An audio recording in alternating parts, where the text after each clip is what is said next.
Hey everyone, welcome to another video.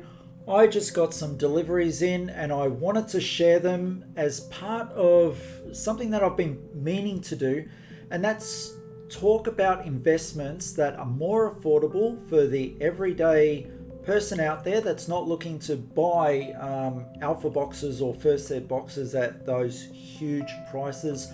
What is more affordable down the chain that's going to see you get a nice little packet at the end of the investment cycle, yeah, for what you put into it and for what you're going to get out. Now this is stuff I've invested in, so I believe in this so much so that I put my money forward towards it. Okay, I'm not just talking about what could be and what you should do and that. This is what I'm doing. If you feel that it's a good idea, then go for it. You know, it's cheaper end of the market on doing things and will, I believe, get you back a tiny little profit. So first off, I received this box. I have opened everything that I received and there's two parcels. This is one of them, and in this one I got this beautiful brick. All right, okay people, this is a starter brick. It does not have alpha stamp on it. More importantly, it does not have the unlimited stamp on it. Okay, small little opening in the plastic there, but otherwise fine. Beautiful looking example of a starter brick. Some history regarding this. Which way should I put this? I'll put this there. Oh, it's gonna just be annoying. All right, so history on these things. LSS made a mistake with these, okay? Or I feel so. And when I went up there and talked to James about it, I said that they missed the boat on the starter decks. So what they did was they brought out the starter decks with nothing special about that. It was okay for people that just wanted to dip their toe into Flesh and Blood, spend about $15 to $20 and see what it was like.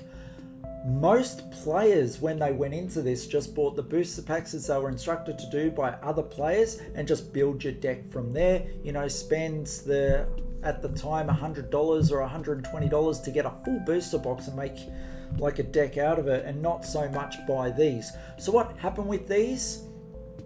Being a very similar price to the booster boxes, shops just didn't get them in. Yeah, or what they did get in, they didn't reorder stuff because these things just weren't moving. Yeah, eventually they were put on the shelves for cheaper and cheaper. Finally, some may have gone, other ones would have just been sold as bricks. You know, look, we just can't keep the stock, how about $50? They would have been sold, possibly opened. Who knows what happened to these? Yeah, there was less of a production of these than they were the booster boxes for Welcome to Wraith. So this is a very good investment in my view. No, it does not have killer cards in there, but it is history of LSS and Flesh and Blood. The first pack that, or the first set that was released, and it does have history, and goodness knows how many of them that are out there. I paid quite a bit for this, yeah? If I was to, look, I'm not going to say what I paid, but honestly, if this was offered at, you might laugh or balk, yeah? But when a booster box is going for around 4,000 to 6,000, this is a cheaper end of the scale. And I believe in 5 to 10 years time, when you don't even see these anymore, and they're going to be pretty rare, and could you imagine in 10 years, these will fetch pretty good value on the money that you spent for them. You are going to get it cheaper than that, but I'm just throwing out a figure. If it was, I would seriously consider buying another one. I've got one. So yeah, let's take a look at something else. The second item that arrived in this box from New Zealand was this beautiful thing. It came wrapped in this. Fantastic. Looks like some insulation wrapped in plastic. Mats, people. Now there is going to be money in mats. Mats range from about $50 all the way up to $700, $800, even $1,000 depending on the particular mat. I got this one specifically because of Ira. Got to understand that we're talking about the beginnings of Flesh and Blood, yeah? And right from the beginning, Ira was the welcome deck. And so anything Ira based, I feel, is worth investing in, yeah? So that's Torrent Tempo Mat. But not only that, what happened at the start of COVID, I was so behind Flesh and Blood that not only did I take the gamble on Flesh and Blood, I also took the gamble on this. You will not find these anywhere, yeah? These are top loaders for your mats. And I had an inkling that way back when we've got all these beautiful mats from Flesh and Blood, yeah? They should be displayed. How are we going to display them? Some people put up fishing wire and put the pegs on them and so forth.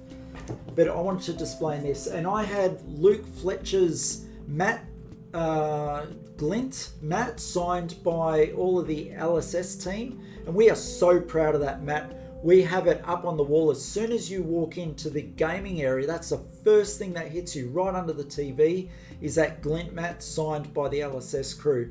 We love it. It's like a homage to the team out there. So we put them in these mats for the longevity of the mats, yeah? You can keep them rolled up, but then they're not displayed. You don't get to enjoy them as much. That's what we're going to be doing with these. Now, bear with me. I haven't put too many of these mats in. Or if I have, I just can't remember how to do it. But let's just go through this and put the mat in just to see what it looks like at the end, yeah? So the investment in the mats, I think they're going to go up.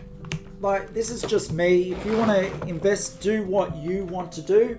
I'm just showing you what me, as not only a store owner and as a fan of the game, but yeah, just someone else who's investing in the game pretty heavily, but not paying the massive amounts of money, because that's another end of the spectrum. Yeah, we talk about whales and that. I'm talking about general investors. All right, there's my keyboard going to crap. All right, so this is the mat, people. How beautiful does that look in a top loader, yeah? Now, that is well protected, can be shown. We're not going to keep it in the sun, we'll keep it inside. That's going to retain its color. It's going to retain its quality as well. Now, there is a small little lip above, which you can see. Yeah? It is what it is. As long as we put this up on a wall and no one's touching it, this is going to be fantastic. We even thought about putting like a piece of wood with maybe a lip and just putting these all along the wall.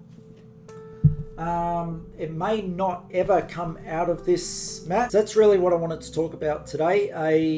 A better entry level for people to start investing in fab. There are items out there. Like I said, these are going to be incredibly hard to find. If you do see it, think about the investment potential in it.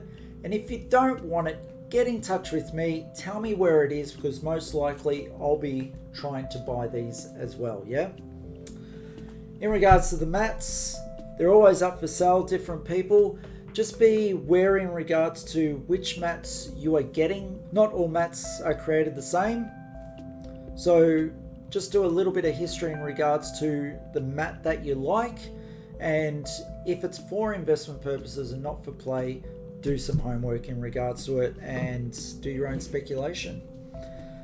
That's the video for today, guys. Thank you for spending the time with me, and stay tuned to tomorrow's video for the 5 hated cards when playing against Ninja.